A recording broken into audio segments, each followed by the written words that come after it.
What is going on, everybody? Welcome back to a brand new video, and in today's video I'm going to be ranking every single chapter of The Last of Us Part 1. Now, this is actually a video I've been wanting to do for a little while now. It's taken me a little bit of a while to get to it, just because I just kind of wanted to make sure this ranking was right. I wanted to gather my thoughts on it completely, and so I can do this video. And I will be doing a video like this for Part 2 as well. But yeah, there is a total of 13 chapters in the game, if you include Left Behind, which I am. So I've ranked them, each from my least favorite to my favorite, like typical ranking. And yeah, without further ado, let's get right into it. Alrighty, so coming in last place, there really is no debate here as to what this is. To be honest, I really don't even know why this is considered a chapter, but it's gotta be the Jackson chapter. And if you guys are confused as to what that is, I was for a while. I didn't even realize it was counted as its own chapter. It is the very end of the game where Joel and Ellie get out of the car, they walk up the hill, have the conversation, and the game ends. That little 2-minute sequence is a chapter, apparently. And so yeah, it has to be last. There is no special gameplay whatsoever here, aside from just walking. That's the only bit of gameplay you get here, is just walking. Granted, it does have one of the best conversations in gaming history to end off the game, but I cannot put it any higher. It does not offer enough, and it's not the game's fault by any means. It's not supposed to. It's supposed to be just an ending to the game. But I mean, I can't put it above any of the other chapters. I just can't do it. It's simply just a couple second walk and a cutscene. That's all it is. Great cutscene, love it. Perfect way to end off a game, but it's got to be last here. Next up at number 12, we have Left Behind. Now, I am not a fan of this DLC that much. I gotta be honest with you. I don't know if it's a fan favorite DLC. To be honest, I really don't know what the overall consensus of this DLC is, but kind of in my same way how I feel about the show, this is just my least favorite part of the story. It's not a bad part by any means. This is still a really, really, really good part to the story, but it's not my favorite by any means. Obviously this really centers focus on the relationship between Ellie and her friend, and it's about how Ellie got bit in the mall. And it's really just focuses on their relationship. So Ellie and Riley, again, are two best friends, and Riley joins the Fireflies, and this is their one last night to spend together before Riley leaves Boston. And they spend the night in the mall. They have a great time playing video games. You get to play the arcade system, which I actually thought was fun. It was a little creative and unique. But at the same time, you're also playing as Ellie in present day, where Joel's injured, you don't know where he is, and you're traveling around this abandoned mall, being attacked by hunters, which gives way to one of the most annoying sequences of gameplay in this game, which is the final big fight in the mall. I hate that sequence. I've always hated it. It's just such a pain in the ass because you're really just stuck with using a bow and arrow for the most part. Yeah, you do have other guns. You have a pistol and stuff like that, and you can get a rifle, but most of the time you run out of ammo really quickly for those, and it just makes for an annoying bit of gameplay. I've never enjoyed that part. And again, while I do like the relationship between Ellie and Riley, it's fun and it's unique, and it's like taking a little break before you get to the final part of the game. Again, it's just not the most fun to me. Even with the show, it's kind of my least favorite part of the show as well. So, still good, but just not great. Next up, we have the Firefly Lab. This is the very end of the game, pretty much. This is where Joel goes crazy, kills all the Fireflies, and rescues Ellie.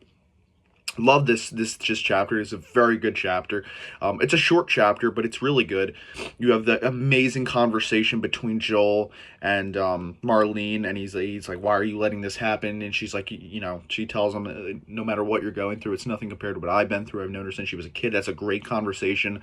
And then obviously Joel goes crazy, and you get to wipe out the entirety of the Firefly base, or at least for the most part on the 2 floors. You wipe out all the Fireflies. You can find the little tape recordings of Marlene, and she explains like the journey she's been on, what this means. She's talking to Anna, which is Ellie's mother, and you can read her journal too, which also has some good notes in it about, again, what led up to this moment. And then killing all the soldiers is obviously super fun. It's just like one gigantic shootout, and that's kind of what you're gonna get for a boss fight in these types of games. It's just a big firefight, all out shootout, and it's tons of fun. And then that obviously leads up to arguably the most important moment in the game's history, is the death of the Doctor, right? Abby's father. Obviously you can kill him any way you want in the game, but the canon ending is you stab him in the neck. And then obviously Joel saves Ellie, he kills Marlene, they drive off, and he lies to her. So overall, a really great chapter. It lacks kind of variety a bit. You just kind of fight the same bosses over and over. They're like the same people over and over. It's just regular guys with guns, and then you make it to, and you get a cutscene at the end. It's just kind of very straightforward. It's kind of basic. That's why I put it on the lower half of the game. And again, it's not really that long, but still very enjoyable. Next up at number 10, we have The University. The University chapter is very, very good. I'm going to say that for every chapter. Every chapter in this game is very good. I do really enjoy this chapter, though. Obviously, this is right after you meet with Tommy and everything, and it's a slow but very beautiful part of the game. The university, it's like the sun is going down. You see tons of beautiful animals like monkeys. You hear the birds, owls chirping, whatever. You can tell there's like a slight breeze in the air. You really feel that fall weather, and it's just a calm, cool, relaxed day. Ellie and Joel are just talking about football and talking about what they want to do after this, and what they want to, what college was, and talk about sports. And it's just a very chill, relaxed time until Joel makes it into the dorms, and then you get a cool, awesome fight in the bottom of the dorms, and you fight all the infected in a big bloater in all the dorm rooms or whatever. I do want to say, and this really isn't that important, but this is a thing in The Last of Us Part 1, like the full remaster, is that there is a little section that's broken. When you go to leave the basement of the dorms, and you go to push open the door, if you have your settings changed in any way, your controls, if you have your controls changed in any way, it will not let you open that door. So every time you do that, you have to switch your controls back to regular, and then you can open the door. Again, not really relevant to the overall experience that much. It's a little annoying, but it's nothing crazy, it's just, but it's just there. And then obviously after that, you head inside. Again, you can listen to all these tape recordings about how the monkeys there are actually infected, but they don't spread the virus like humans do. They don't endlessly attack you. They kind of still just evade you. It doesn't completely take over their minds, even though they can contract the virus. Which is a cool little bit of information there. And then obviously it ends with Joel and Ellie being attacked. You get a cool kind of a stealthy fight scene where you have to make your way through the hospital, and around every corner there could be a guy trying to attack you, which was cool. Kind of keeps you on the edge of your seat a little bit. And it's, it's a beautiful, it's slow, but it gets faster pace as the level goes on. And then obviously by the end, Joel gets injured, and we don't really know what happens to Joel after that. It just kind of ends there. So this is a very chill, relaxed, fun chapter for sure. At number 9, we have the Bus Depot. I think this is a very underrated chapter in the game, actually. It's kind of quick. It's not too long, but it has a lot of great stuff to it, man. This is when you first get into Salt Lake City. This is right after everything that happens with David, obviously. And there's tons of stuff to love here. So much great dialogue, so many great cutscenes, tons of fun gameplay. So obviously you have the whole giraffe scene where she's chasing the giraffe and she pets it. It's so beautiful. It really shows that piece of her inner child is still in her, even after everything she's been through, how many people she's killed, almost getting killed herself multiple times, and everything with David that has just traumatized her. And it shows that even though she's become this broken version of who she was, that person is still in there deep down, and it can come out. And then obviously they have the great conversation where you're looking out into the field and you see the city in the distance, and they talk about, he's like, and he realizes he's afraid. He's afraid to go continue with this. And he says, he's like, we don't have to do this. We can go back to Tommy's. We can forget about everything, and we can just leave it. And she's like, and she tells him, after everything we've been through, it can't be for nothing. We have to do this. And this is my favorite line in the game. She says, after this, we'll go wherever you go. I'll follow you wherever you go.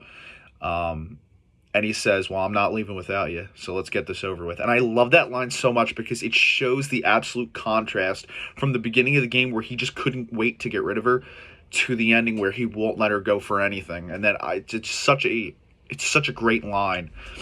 And then obviously you actually get into the bus depot, and she gives him the picture of him and Sarah. And, he says, you can't run from your past or whatever. And it's so good. It's so good. And then finally, when you get in the tunnel, you get the big fucking fight with the Infected. It's the big boss fight for the Infected. It's the last time you fight Infected in the game. And it's great, man. You fight 2 bloaters, tons of clickers, so many runners, man. It is such a fun sequence. You use the flamethrower. I always do. I use that flamethrower all the time down there. I just douse them with fire. It's such a fun mega fight to end off the game with the Infected or whatever.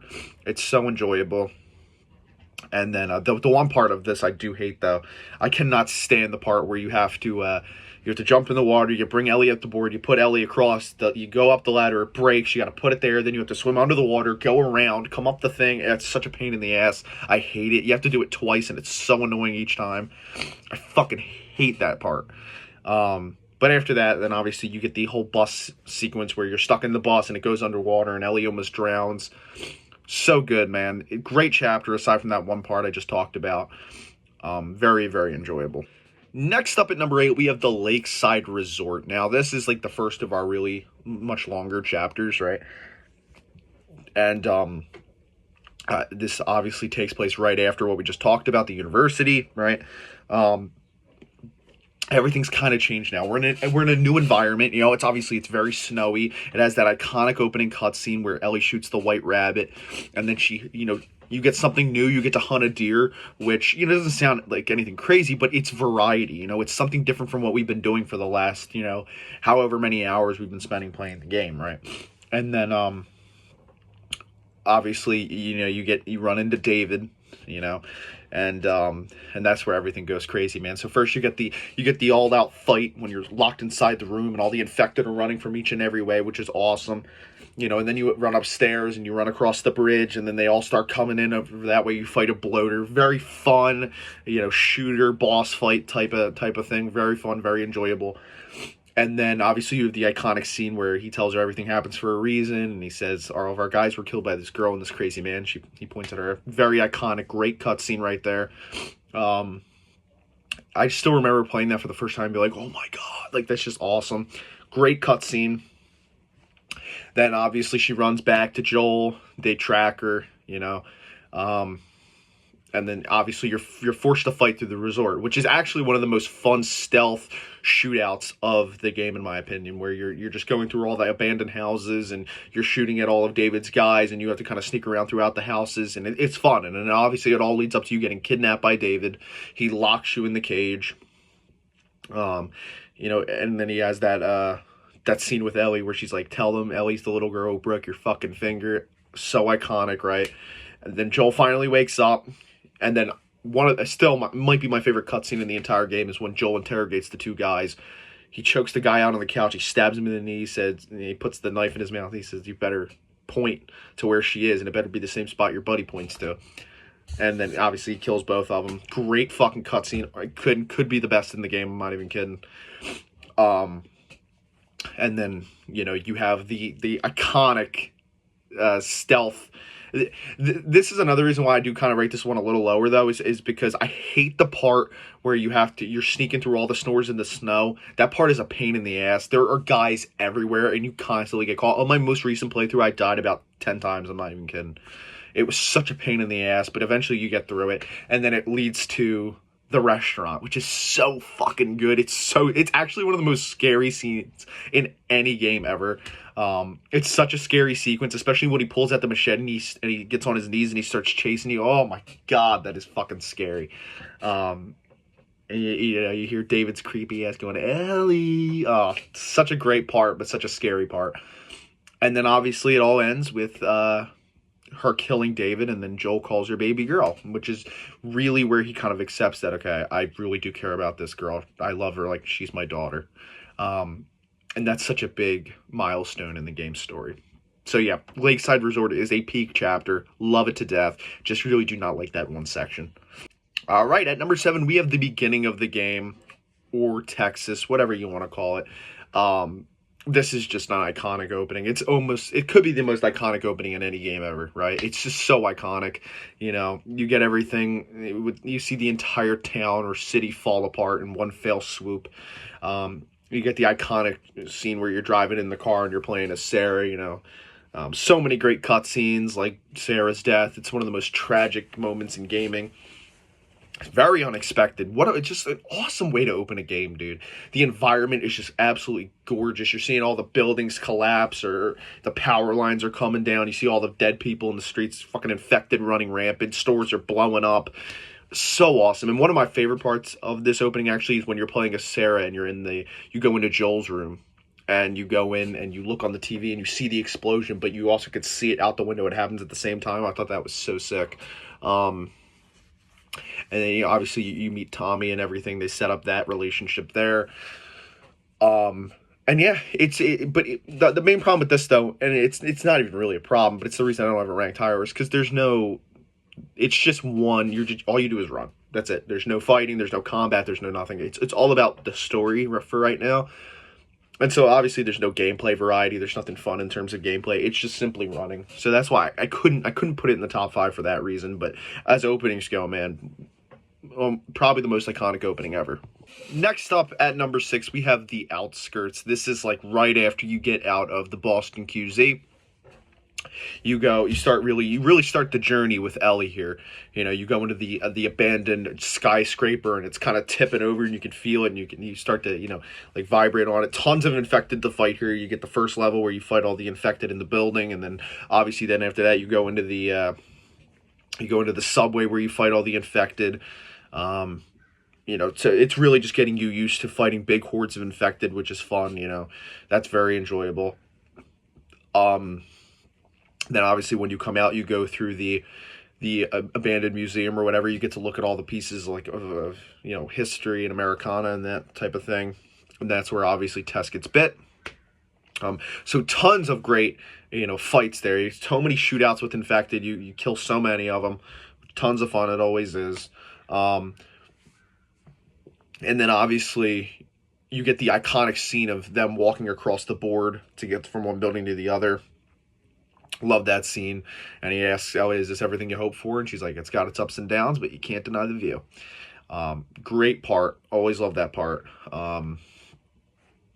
It's just such a beautiful scene, and then you're seeing the building off and the sun's starting to come up, and you start noticing that Tess is acting a little different. She's really extra motivated all of a sudden. And then obviously that all culminates to the building, and you find out that all the Fireflies that were meant to take Ellie are dead, and Tess is dead, unfortunately, and she gets killed she gets finished off, really, by the soldiers or whatever. Then you head back down into the subway, where you fight some of the Fedra guys or whatever. You kill some of them, and then once you finally get out of there, that's when they have the iconic conversation. Is like, you don't bring up Tess ever. You do what I say when I say it. And she said, what do you say goes. It's just a great chapter, man. There's so much to do in it. It's actually a pretty long chapter. Tons of great fights in there. You kill so many infected. Kill tons of Fedra guys. It's when you first get the rifle.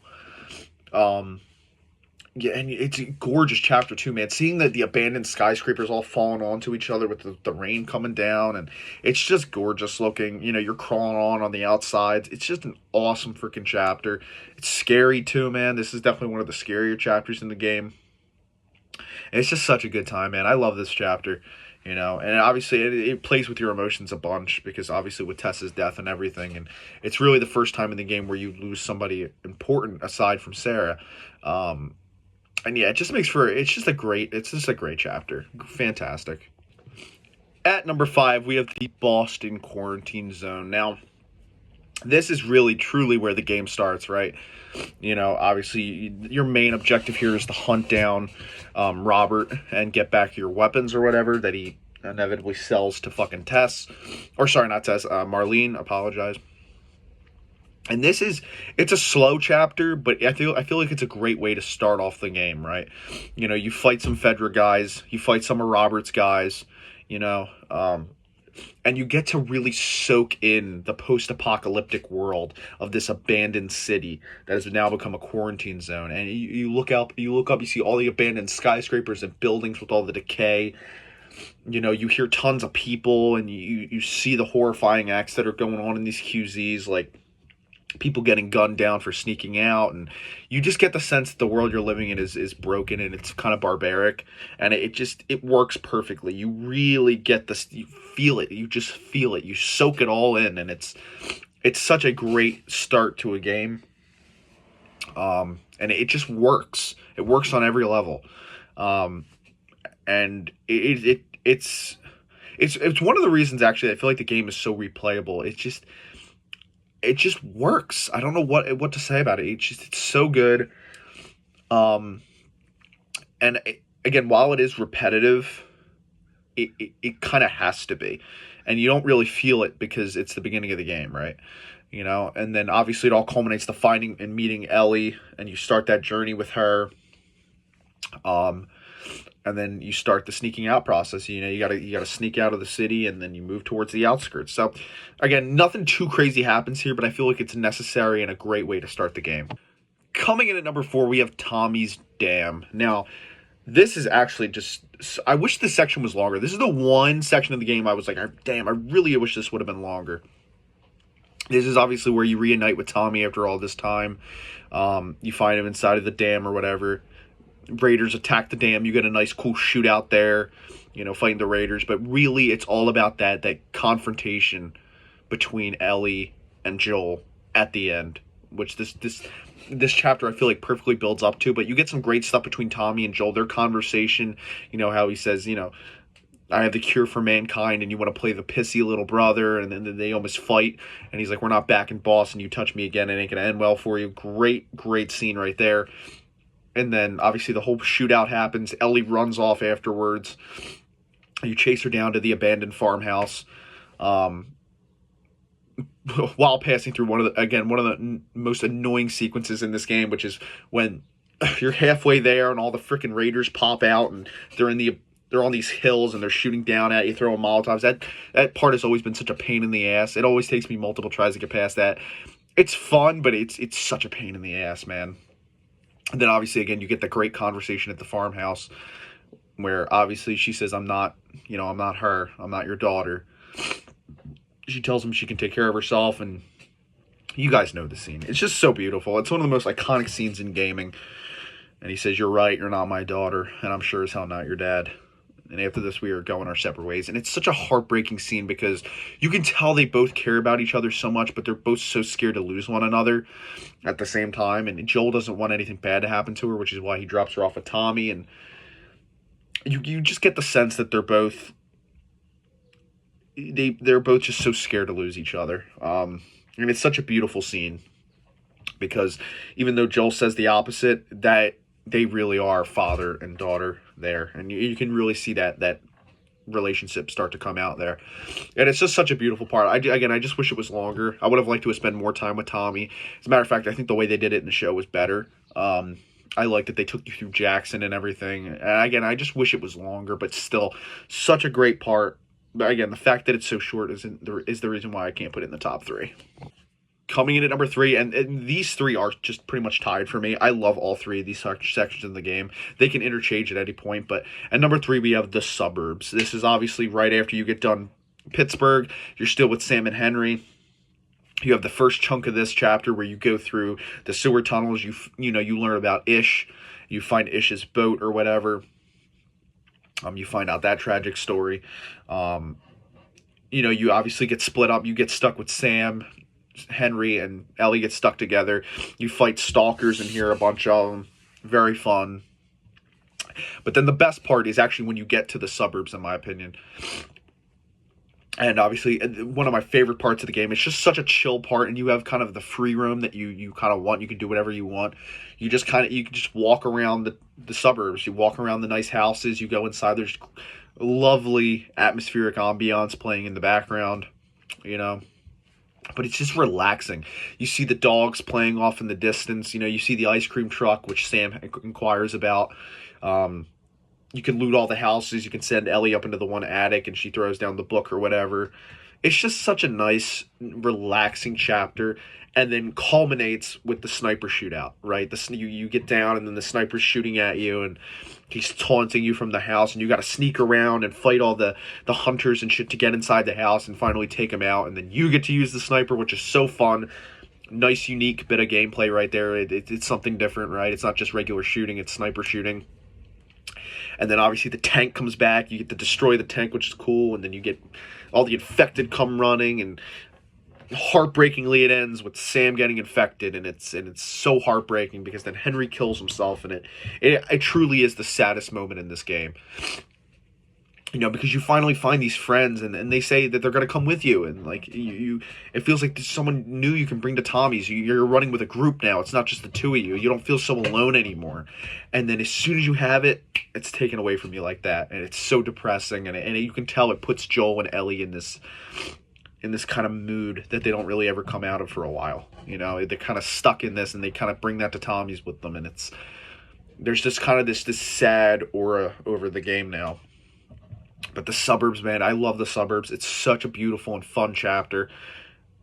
Again, these top three are all interchangeable for me in the best of ways. So, coming in at number 2, we have the longest chapter in the game, and that is Pittsburgh.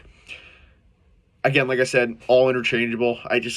Pittsburgh is just such a fucking good chapter, man. This is really where the chunk of the big meat of the game is. This is the biggest chapter. It's the longest by far. There's so much to do in this chapter. You know, you obviously, you first arrive in Pittsburgh, you get jumped by all these fucking assholes. You fight them in the convenience store, you kill them all, and then you really get a sense of who they are, that they're just bandits who fucking kill anybody they find and take all their stuff, and you kind of find out a little bit of Joel's past, that he did the same thing back then. Then obviously you have the big, gigantic library fight, which is a pain in the ass, but it's also really fun. It's one of the bigger fights in the entire game. You fight so many guys. It's like 20 guys you have to fight. Once you finally get through all of them, which again, fun, but a pain in the ass. You know, you finally get through them and you can continue. Then obviously you make your way into the hotel, where you get, you know, a big infected fight. Once you fall off the elevator shaft, you have some swimming to do, which is fun. It adds, again, some unique gameplay into the mix. And once you make it past that big infected fight at the end where you fight the bloater and all the stalkers or whatever in the basement, you know, you have that iconic scene where Joel almost gets killed and he's getting drowned, and then Ellie comes and shoots the guy, and he's like, you know, I'm lucky I didn't get my head blown off by a goddamn kid. And, you know, Ellie obviously didn't like that remark because she just saved his life, and he just ridicules her about it. Great part, iconic there. And then this is one of my favorite moments in the entire game, is when he finally gives Ellie a gun.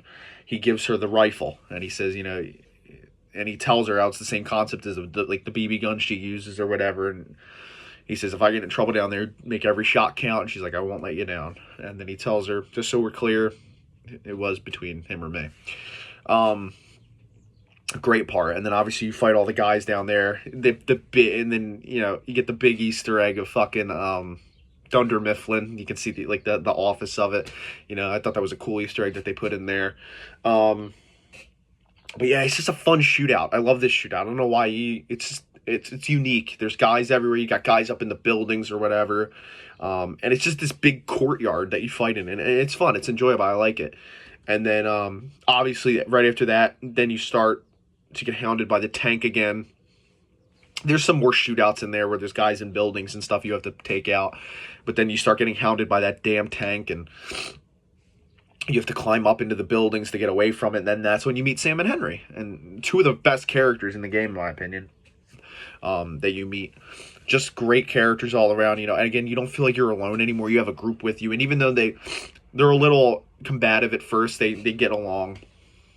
Then you get to the part where you have to sneak out of the city, and It's nighttime. You take out all the guys that are guarding the gate or whatever. Then Sam and Henry leave you, and you feel so betrayed. And then you make it through, and then you have to jump off the bridge, which is awesome. And come to find out that Sam and Henry aren't really that bad. They left you for a good reason, and that was so he could save his younger brother or whatever. And it's such a great chapter. Again, it's so long. It's really where the juice of the story is, and there's so much variety there of gameplay. Tons of enemies to kill, tons of great cutscenes. It's just such a great chapter. Could arguably be the best on one day. But for this list, there's one in particular that takes the cake. And that leaves me with number 1, which is Bill's Town. This is my favorite part of the game. It's not the longest chapter by any means, but it is just so good. I really just do love this chapter. I think the reason I love it the most is because every time I play it, I get this warm, cozy feeling. I think it's because it just has a warm aesthetic. The sun is going down. Everything feels very orange, right? And then, Ellie and Bill's banter is just so funny. Them cursing at each other back and forth. There's some fun gameplay, learning about the traps and having to disarm them or destroy them or whatever. Obviously, tons of great shootouts where you're hanging upside down and you got to shoot all the infected. Again, just throwing in like little different stuff to make the gameplay feel different. It's always appreciated. And then again, the character of Bill in general is just so funny. And you just have to make your way through his town and killing all the infected that stand in your way. This is where you find out about the spike trap or whatever, the one that explodes. The nail bomb, I think is what it's called. And then you make it to the school. You have the big fight scene in the school with the bloater and everything, and that's where you first learn about the bloaters. And then it all culminates with you having to get the car out of the garage, and you have to push it, and the infected keep coming at you from every which way. And it's just again, every time I play it, I get this warm feeling from that chapter. I love just walking through the town and seeing the different neighborhoods and stuff like that. It feels like, it reminds me of a lot of like the beginning of Last of Us 2 in a way, right after the school, when you and Dina are just walking through the town killing all the wolf guys. It's very similar to that. It just has this, I don't know what it is, it just has this nice feeling seeing all these houses and convenience stores and such. It's just a nice part of the game, and it's my favorite. But again, it could be interchangeable with the other two. So that is my ranking of every chapter in The Last of Us Part 1. Let me know your guys' list down in the comments below. Make sure to rate, comment, subscribe, and I'll see you guys next time. Bye, guys.